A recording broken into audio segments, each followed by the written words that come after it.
I've spent the last few months having dinners with founders who have actually hit the numbers. Usually it's £10 million. And what's so funny is there's some quite weird things that happens once this money hits your account, according to them. Everyone says, woohoo, you've done so much, you've hit the number. But to be quite frank with you, £10 million is the most dangerous amount to have. It can change your life or it can ruin your life. You never really know how it goes. A bit like Marmite, you either like it or you don't like it. Let's double click on this. £10 million, you're rich enough to buy status in San Francisco and London. Like you have enough for private school, for private healthcare. However, you haven't really bought freedom. You're not as free as you think you are. Most of you watching this video are high net worth people, so you can agree with me. To you people who haven't really made it, just listen to me, I'm speaking with wisdom. Trust me, it is wisdom. What you've done is traded off the startup grind with the lifestyle grind, which isn't that easy to stop. I've seen more founders go efficiently broke at £10 million compared to zero.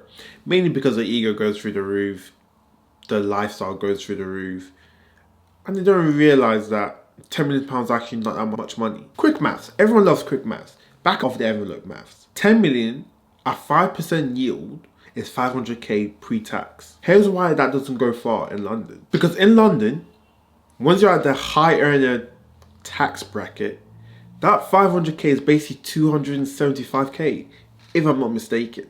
That's not that much money. That's like a new Benny Bottega.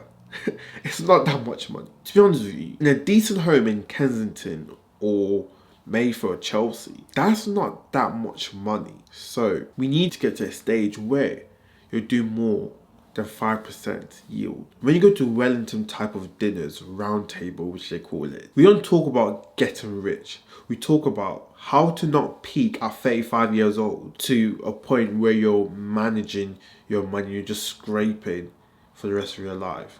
It's how to preserve wealth and build more wealth, but in the most passive way. Today I want to go behind the curtains. We're moving past the San Francisco, London, Austin, New York location arbitrage. We're talking about the maths that the 1% actually cares about, or 0.01% cares about. There's three things no one tells you at networking events, but they do tell you at private dinner events. We're talking about how liquidity is a trap, why the smart founders I know are obsessed with being invisible, and the specific cash to asset ratio you need to truly be successful and stop working forever. If you're building a company right now, you don't need more hustling. Forget this hustle culture, please. Forget the advice. You need to start preparing a strategy for what actually happens when you win this journey, win this race.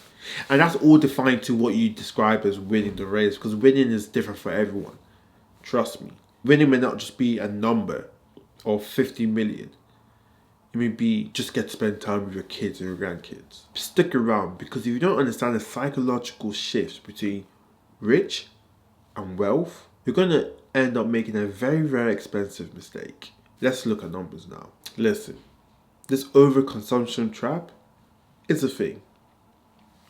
I know you just exited the company, you just sold some of your company or sold some shares. Private school is good. Being able to travel on a private jet is nice. Being able to have multiple staff, a cook, a housemaid, even a chief of staff or a PA is a good thing. The question is, how much do you really need it?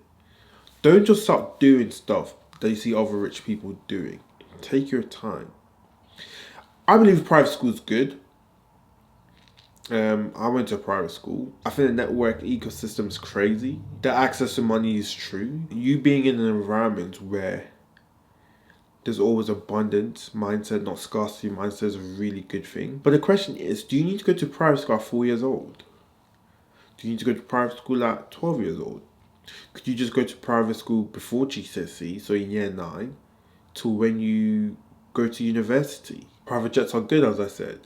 But do you need to go on a private jet in every single flight? Do you need to own a private jet? Could you acquire flight points or share or lease a private jet? These are all questions you need to ask yourself. Some of these successful people that I listen to, they They don't just spend willy-nilly, trust me. They just don't. Even though you may think they have so much money, a lot of them are actually very prudent. They count their costs properly. If your life requires you to keep exiting companies just for you to pay off the bills, you're not wealthy. I'm telling you, you're just an overpaid employee. You don't want to have that lifestyle. Most wealthy founders, this is what they're saying in these dinners and these different conversations. They don't hold 90% of their net worth in their own stock. They transition it very slowly, very thought out into boring assets. Private credit, tax efficient real estate. This pays for their lifestyle without them needing to do anything. This is the point you need to get to. I have a community called Wellington, it's a very highly vetted community in London. We have dinners with very successful investors, entrepreneurs, founders, board members. And this is where we talk about different investing strategy. I can tell you so many now, but I don't want to bombard you with this information. I just want to give you a little glimpse of what you guys should be doing. Your question should be, is my stock to money ratio good?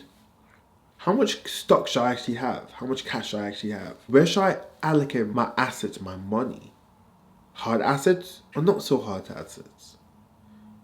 You should be thinking about this if you truly want to be a multi-generational millionaire. This hustle culture is not it.